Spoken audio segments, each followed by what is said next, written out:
কলকাতা জনকণ্ঠ, গ্রাম ও শহরের মেলবন্ধন। এক আইএসএফ এর সব নেতৃত্বরা, জেতা পঞ্চায়েত সদস্য থেকে শুরু করে পঞ্চায়েত সমিতির মেম্বাররা তৃণমূলে যোগদান করছে। গতদিনে যে আসমা বিবি আপনাদের পঞ্চায়েত সমিতির মেম্বার জেতা প্রার্থী সে যোগদান করছে, দেখুন ব্যাপারটা হচ্ছে সবাই আর অন্যদের লড়াইয়ে হয়তো হারছে। কিছু মানুষকে ভুল বুঝিয়ে, কিছু মানুষকে লোভ দেখিয়ে, কিছু মানুষের নামে মিথ্যা মামলা দেব, জেলের মধ্যে রাখবো, এই ধরনের অনেককে ভয় দেখানো হচ্ছে। ভয় দেখিয়ে দল থেকে, আইএসএফ থেকে তৃণমূলে জয়েন করানোর চেষ্টা করছে। অনেকে আমাদের অনেক নেতৃত্বদেরকে ইতিমধ্যে ভয় দেখিয়ে রেখেছে, অনেকে ভয় পেয়ে গিয়েছে, আর হেভি অংশ ভয় পায়নি, এখন লড়াইয়ের ময়দানে টিকে আছে। যে মানুষের ভোট নিয়ে, মানুষের সাথে কেউ না প্রতারণা, মানুষের ভোট নিয়ে মানুষের সাথে কেউ না যে কমিটমেন্ট করেছিল সেটা না ব্রেক করে।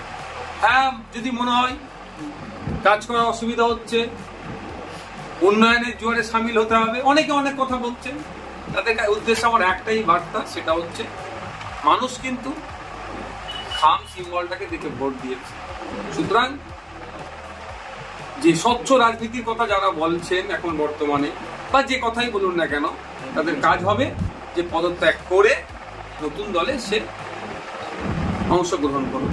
অন্যথায় মানুষের ভোট নিয়ে মানুষের সাথে যারা এই কাজটা করছেন, যে তাদের ভোটের মূল্যায়ন করছে না, আগামী দিনে মানুষই তাদেরকে মূল্যায়ন করবেন এবং কোন জায়গায় রাখবে সেটা মানুষ ডিসাইড করবে। যদি এখানে আপনাদের কর্মী সমর্থক নেতৃত্বটা চলে যায়, তাহলে তো আইএসএফ ভাঙড় থেকে মুছে যাবে। কোথায় 2021 সালে তো আমাদের একটা পঞ্চায়েতের মেম্বার ছিল না, সমিতির মেম্বার একটাও ছিল না, জেলা পরিষদের মেম্বার একটাও ছিল না, সেখানে 1,09,000 ভোট পেয়েছিলাম। এখন তো তাও অনেক হয়েছে। তো আপনি যেটা বলতে চাইছেন সেটা কিছুই হবে না। বাংলার মানুষের অন্তরে আইএসএফ নিতে গিয়েছে।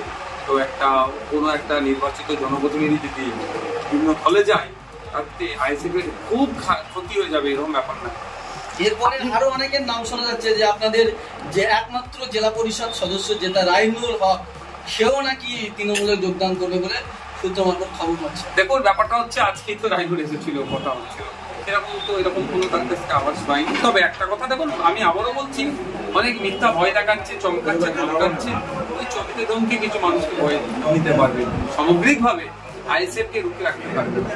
নেতারা যদি ভয় পায় তাহলে কর্মীরাও তো ভয় পেয়ে যাবে। কর্মীরা বেশি শক্তিশালী মনে হচ্ছে। আপনি তো বলেছিলেন যে আপনাদের যেটা প্রার্থী যদি কখনো দল প্রত্যাগ করেন আপনার আইনি ব্যবস্থা নেবেন। অবশ্যই, সেটার তো প্রসিডিউর শুরু হচ্ছে। ভাইজান, গোপন সূত্রের খবর আসমা খাতুন তৃণমূলে যোগ দিয়েছেন, নাকি তৃণমূল নেতাদের সঙ্গে কিছু টাকার সমঝোতা করবেন, কি বলবেন? দেখুন, ওটা আমার কাছে খবর নেই। আমি কারো ওই উড়ো কথা আমি বলতে পারবো না। যদি ওইটা জানতাম আমি এখনই বলতে দিতাম যে কিছু বিনিময় গিয়েছে। আপনাদের কাছে যদি এক্সাক্ট কোনো এই ধরনের খবর থেকে থাকে দেবেন, বরঞ্চ আইনি লড়াই আমাদের সুবিধা হবে। আজকে আরাবুল ইসলাম বাড়ি জেল থেকে বেরিয়েছে দীর্ঘ 5 মাস পর, কি বলবেন? দেখুন, পঞ্চায়েত হিংসায় মামলাতে, তারপরে একাধিক মামলা হয়েছে, তারপরে তার দলের অন্যান্য নেতারা তার বিরুদ্ধে কি ষড়যন্ত্র করেছে নতুন করে বলতে রাখছে না। তিনি বাড়ি এসেছেন, জামিন পেয়েছেন, আইনের মাধ্যমে তিনি জামিন নিয়েছেন।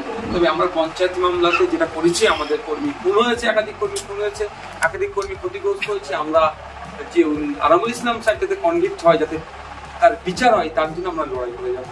উনি বর্তমান পঞ্চায়েত সমিতির সভাপতি, ওনার যে নামের ভোট ছিল, নামের ভোট তুলে দেওয়া হয়েছে। এমনকি পঞ্চায়েত সমিতি আরাবুল বিরোধীরা পঞ্চায়েত সমিতির ওনার ঘরে গিয়ে তারা মিটিং করছে। এমনকি তারা বলছেন যে আরাবুল ইসলাম হচ্ছে দুর্নীতিবাজের কোনো জায়গা। সেটা তার দলীয় ব্যাপার বলতে, কে আর কারা তাদের দলের মধ্যে তারা কাকে পঞ্চায়েত সমিতি সভাপতি করবেন, কাকে মানবেন না, তাদের রাজনৈতিক দলের দলীয় ব্যাপার। তবে এতটুকু আমি বলবো, এটা হচ্ছে ভাগ বাটোয়ারার লড়াই হচ্ছে তাদের মধ্যে। কে কত পার্সেন্টেজ, 25% কারা কন্ট্রোল করবে, এর লড়াই চলছে। মানুষকে উন্নয়ন করব, মানুষকে পরিষেবা দেবো, মানুষের পাশে থাকবো, এই লড়াই তাদের মধ্যে, এই কম্পিটিশন নয়। জেল থেকে বেরিয়ে রীতিমতো আরাবুল ইসলাম তৃণমূল ভবনে গেছে, নেতৃত্বের সঙ্গে দেখা করেছে। তো তৃণমূল ভবনে যাবেন তো বিজেপি পার্টি অফিসে যাবেন নাকি উনি? তৃণমূলের নেতা তৃণমূল অফিসে গিয়েছে, এটা তো স্বাভাবিক ব্যাপার, এটা কিছু চমকের ব্যাপার না। আসমা বিবি বলছেন যে নওশাদ সিদ্দিকী মানুষের পাশে থাকছে না, তিনি অনেকবার আপনাকে ফোন করেছেন, পাননি, এবং আইএসএফ থেকে কোনো সাপোর্ট পায়নি। তার 4 জন কর্মী আর কি আহত হয়েছে, মানে হসপিটালে ভর্তি ছিল, কোনো আইএসএফ কর্মী বা নেতৃত্বরা দেখতে যায়নি। কি বলবেন? ব্যাপারটা হচ্ছে, আমি আপনাদের বলি, সবসময় ফিজিক্যালি যে উপস্থিত থাকতে হবে এরকম ব্যাপার নয়। তাদের পরিবারের লোকজনকে আর্থিক সহযোগিতা থেকে শুরু করে বিভিন্ন আইনি সহযোগিতা আমাদের দেওয়া হচ্ছে কি দেওয়া হচ্ছে না সেটা খোঁজ নিতে। এবং ভাঙড়ে তো আমাদের অনেক নেতৃত্বরা আছেন, অনেকে জেল খেটেছেন, তাদেরকে জামিনের ক্ষেত্রে আইএসএফ এর কি ভূমিকা আছে না ভূমিকা আছে জিজ্ঞাসা করুন। আর ফোনের কথা যেটা বলছেন, আমি এটা একদম ফেলে দেওয়ার কথা বলবো না, কারণ ফোন আমি আজকাল বেশি ইউজ করছি না, আমাদের অফিসেই থাকে, সুতরাং সেখানেও একটা লিমিটেশন টাইম পিরিয়ড থাকছে। তারপরেও বলবো, যা যেরকম সুবিধা হয়, আমাকেও না ফোনে পেলে আমাদের যারা অ্যাসোসিয়েট আছে তাদের সাথে যোগাযোগ করলেও সেই সমস্যাগুলো আমরা সমাধান করার চেষ্টা করি। আসমা খাতুন বলছে যে ভাঙড়ের বিধায়ক ভাঙড়ে ঠিক মতো উপস্থিত হতে পারছে না, তাই ভাঙড়ের মানুষের শরীরে ঠিকঠাক পরিষেবা দিতে পারছে না। দেখুন, ব্যাপারটা হচ্ছে, নতুন তো তৃণমূলের নাম লিখিয়েছে, এই ধরনের না কথা বললে তৃণমূলের কর্মীগুলো তার হবে না, বলছে বলতে দিন, তৃণমূলের জায়গাটা কোথায় করবে তিনি করে নেবেন। আইএসএফ এর স্যাম্বলে জিতলো, তাহলে আইনি পদক্ষেপ কি নিচ্ছেন? আপনি তো বারংবার বলেন আইনি কি পদক্ষেপ নেবো সেটা তো আর মিডিয়ায় বলা যায় না, লিগাল যে প্রসিডিওর আছে সেগুলো আমরা মেনটেন করি। সেটা আমাদের লিগাল যে প্রসিডিওর আছে সেগুলো আমরা মেনটেন করি। উপনির্বাচনে কি প্রার্থী এই 4টে উপনির্বাচন আমরা দিচ্ছি, এর পরে যেটা আছে, যেগুলো আছে আরো 6টা মতো আছে, সেগুলো আমরা কোথাও কি আমাদের সমর্থন করছে না, কোনো সমর্থনের প্রশ্ন আসছে না বা কোনো বিরোধিতার প্রশ্ন আসছে না। আমরা প্রার্থী দিচ্ছি না, কন্টেস্ট করছি না। পরেরগুলো করবেন বলে আশা করছি। সে অবশ্যই জানতে পারবো। আসমা খাতুন রীতিমতো অভিযোগ করেছেন যে আইএসএফ এর কর্মীদের কোনো সমস্যা হলে আমাদেরকে বলতো, কিন্তু আমরা সেই সমস্যাটা উপর মহলে তুলে ধরতে পারতাম না, উপর মহলের সাথে আমাদের কোনো যোগাযোগ থাকতো না, যোগাযোগ দিচ্ছে। বাকি অঞ্চল নেতৃত্বদের কাছ থেকে এটা জিজ্ঞাসা করে নি, ওরা উত্তর দেবে, ছোটখাটো বিষয়। আমরা যেভাবে খবর পাচ্ছিলাম আবারুল সাহেব থেকে আসবে না, এই ধরুন আমি আপনাদের বলি, নেওয়ার প্রশ্নই আসছে না, যোগদান থেকে বড় কথা নেওয়ার প্রশ্নই আসছে না।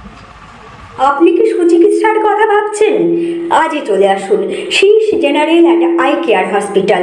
40 বছর মানুষের সেবায় নিয়োজিত সুচিকিৎসার বিশ্বস্ত প্রতিষ্ঠান। কলকাতার অভিজ্ঞ ডাক্তার দ্বারা অপারেশন ও চিকিৎসা করা হয়। কাঠালিয়া, ভাঙড়, কাশীপুর, দক্ষিণ 24 পরগনা। যোগাযোগ 7407337744, 7407441234।